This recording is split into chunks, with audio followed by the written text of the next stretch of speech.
Doctor साहब बहुत शुक्रिया सर आपके वक्त का। डॉक्टर साहब, ये जो तीसरी लहर के हवाले से जो तहफ़्फ़ुज़ात हैं, आप क्योंकि एनसीओसी में बैठते हैं, रोज़ाना की बुनियाद पर उस डाटा को देखते हैं, अंदाज़ा लगा लेते हैं कि केसेस जो है वो अब किस तरफ जो है वो जा रहे हैं। तो ये ज़रा बताइएगा कि क्या हम इसकी पीक पर जो है वो पहुंच चुके हैं तीसरी लहर की, या अभी उस जानिब बढ़ रहे हैं और सूरत हाल जो है वो और ज्यादा जो है वो खराब हो सकती है? शुक्रिया जी। ऐसे है कि जो मौजूदा इदाद-ओ-शुमार हैं उसके ज़रिए तो ये अंदाज़ा हो रहा है कि अभी हमारी पीक जो है वो वाज़े तौर पे नहीं कह सकते कि ये तीसरी पीक आ चुकी है या अभी कुछ दिन और बाकी हैं। पिछले इस एक हफ्ते में बहुत मामूली सा, बस मैं कह सकता हूँ बहुत ही हल्का सा कुछ ठहराव नज़र आना शुरू हुआ है, लेकिन नंबर इतने ज्यादा हैं और पिछला जो एक दो हफ्ते में इतनी तेजी थी कि इसके बारे में इस वक्त कुछ भी वाज़ेह कहना नामुमकिन है। अगले एक दो हफ्ते में ये क्लियर हो जाएगा कि ये पीक कब आती है और कहां जाके रुकती है, लेकिन ये इंतहाई खतरनाक सूरत हाल। अच्छा, आपने कहा सूरत हाल तो खराब है, लेकिन हमने देखा बरतानिया ने पाबंदी लगा दी, जो पाकिस्तान से लोग बरतानिया सफ़र करना चाहते हैं। क्या हालात इतने ही ख़राब है पाकिस्तान के अंदर के पाकिस्तान से बाहर जाते वक्त या जो मुसाफिर है उन्हें जो है वो नहीं जाना चाहिए या नहीं जाने देना चाहिए? नहीं, मैं समझता हूं कि दीगर बहुत से ममालिक हमारे इर्द गिर्द भी ऐसे हैं जिनके अदाद शुमार तेजी से ऊपर जा रहे हैं और जाते रहे हैं, और किसी भी सूरत हमारी सूरत हाल निस्बतन अपने इलाके के या बाकी बहुत से मुल्कों के इतनी फर्क नहीं। लेकिन बहरहाल ये हर मुल्क को हक हासिल होता है कि वो अपना अंदाजा करता है, अपने अदाद शुमार देखता है, दूसरे मुल्क के देखता है, और कुछ दीगर क्वालिटेटिव असेसमेंट्स होती हैं जिसकी बेसिस पे फिर वो फैसला करते हैं कि उन्होंने क्या रिस्ट्रिक्शंस लगानी है।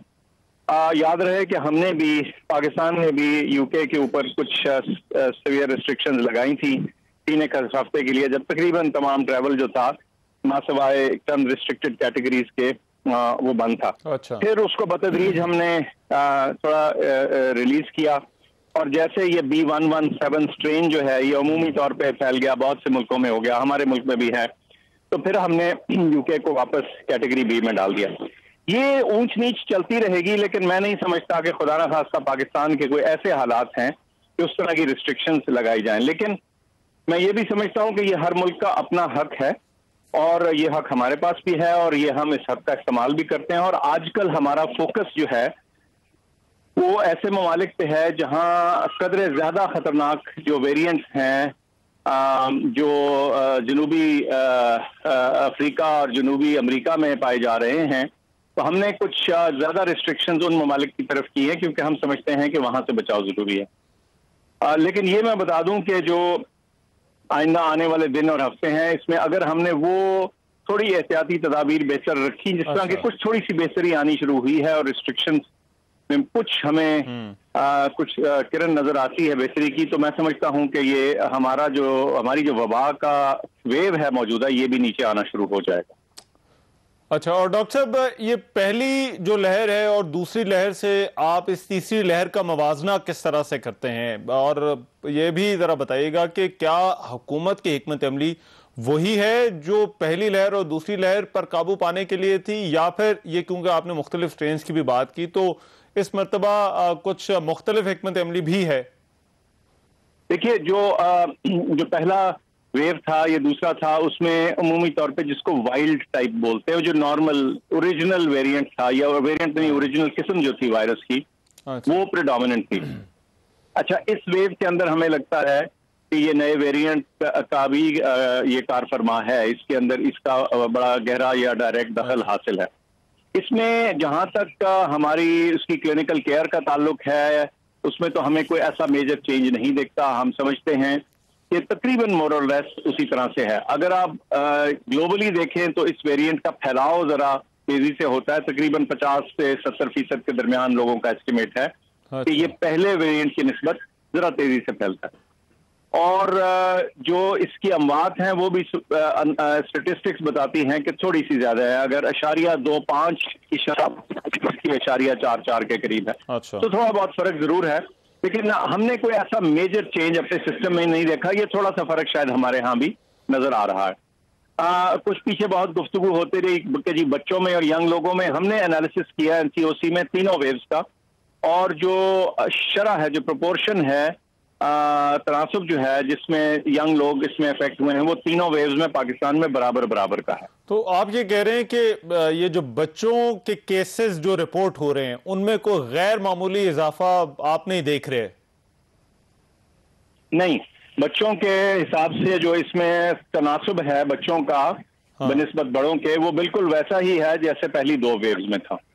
अच्छा, और आपने डॉक्टर साहब वेरिएंट्स का जिक्र किया, प्रीडोमिनेंटली ये जो फैलाव हो रहा है तीसरी लहर, क्या इसमें बरतानवी वेरिएंट ही जो है वो उसी की वजह से है, या फिर कोई और वेरिएंट भी हैं जो अभी रिपोर्ट हो रहे हैं पाकिस्तान के अंदर, जो कोरोना के जो केसेस सामने आ रहे हैं? अच्छा, एक तो याद रखिएगा कि ये जो वेरिएंट होते हैं ये किसी मुल्क में अलग से नहीं अराइज करते। ये बड़ा ही गलत ट्रेंड बन गया है। वो एक जमाने में आपको पता है कि लोगों ने उसको, कुछ लोगों ने चाइना वायरस कहने की कोशिश की, या अब ये यूके वेरिएंट या साउथ अफ्रीका या ब्राजील का लफ्ज इस्तेमाल करते हैं लोग।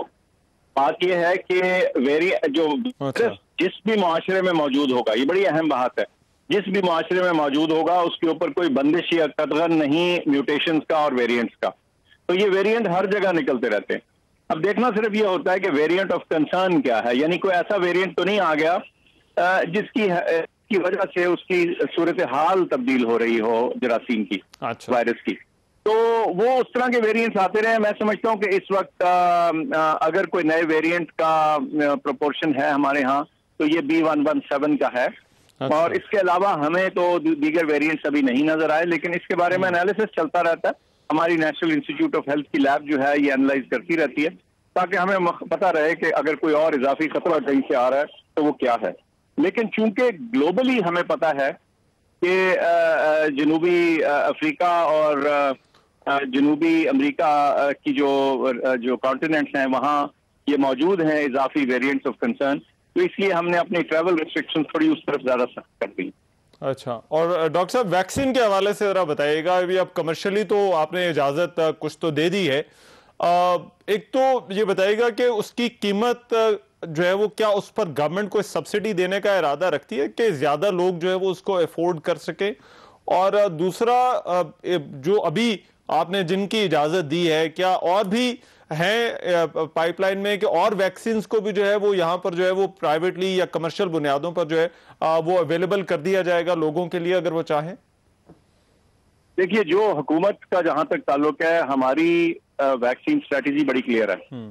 हम या डोनेशन के जरिए आई हुई या कोवैक्स के जरिए आई हुई, लेकिन बहुत अहम या हमारे अपने खरीद के जरिए जो आई हुई है, और अब हम लगातार खरीद कर रहे हैं। सो आइंदा आने वाले दिनों और हफ्तों और महीनों में मैं समझता हूं कि जो बेशतर तादाद है वैक्सीन की वो हुकूमत की अपनी खरीदी हुई वैक्सीन होगी। अब ये खरीदी हुई वैक्सीन चाहे जितने की भी हम खरीदें, ये अवाम को, लोगों को और हर किसी को बिला तफरीक फ्री दी जा रही है। सिर्फ उसका तरीकाकार है कि हम उम्र के मुताबिक चल रहे हैं, अच्छा। एज ब्रैकेट से चल रहे हैं। प्राइवेट वैक्सीनेशन को हमें सब्सिडी देने की कोई जरूरत नहीं है। इसकी वजह यह है कि उसको लाने वाले और उसको लगवाने वाले जो हैं, ये मामला उनके दरमियान है, और जहां तक प्राइस है उसके बारे में भी हमने कुछ अपनी तजवीज दे दी है। बाकी कुछ मामला कोर्ट्स में भी है। तो हमारा जहां तक गवर्नमेंट ऑफ पाकिस्तान की वैक्सीन स्ट्रेटेजी है वो बिल्कुल क्लियर है। वैक्सीन फ्री होगी, सबके लिए होगी, लेकिन एक मतदरीज तरीके से होगी। अगर कोई प्राइवेटली लेना चाहे, और उसकी मैं मिसाल दे देता हूँ कि बच्चे हैं, बाहर पढ़ना जा रहे हैं, कॉलेजों में जा रहे हैं, और अगर किसी मुल्क की रिक्वायरमेंट है कि वैक्सीन फलां चाहिए और पाकिस्तान में अभी उनकी एज के हिसाब से बारी नहीं आई, तो जाहिर है वो एक रास्ता उनके पास मौजूद है जिसको वो अडॉप्ट कर सकते हैं। लेकिन 99% आप समझे कि ये मामला हमारी प्रोक्योर्ड, गवर्नमेंट की प्रोक्योर्ड वैक्सीन के जरिए ही हल होगा। अच्छा, और डॉक्टर साहब उसमें आप लोगों के अहदाफ क्या हैं? बहुत सारे ममालिक में जहां पर बात हो रही है कोई 20% पॉपुलेशन को कर चुका है, 30% पॉपुलेशन को कर चुका है, कुछ इससे भी ज्यादा हैं जो पहली डोजेस की बात है। तो पाकिस्तान के अंदर जो है वो ये भी बात हो रही है कि ये अमल सुस्त है अभी वैक्सीनेशन का। तो उस हवाले से आपके क्या अहदाफ क्या हैं कि कब तक ये टाइमलाइन क्या है, कब तक हमारा ये प्रोसेस जो है अब वो स्पीड अप हो जाएगा या मुकम्मल होने की तरफ जो है वो जाएगा?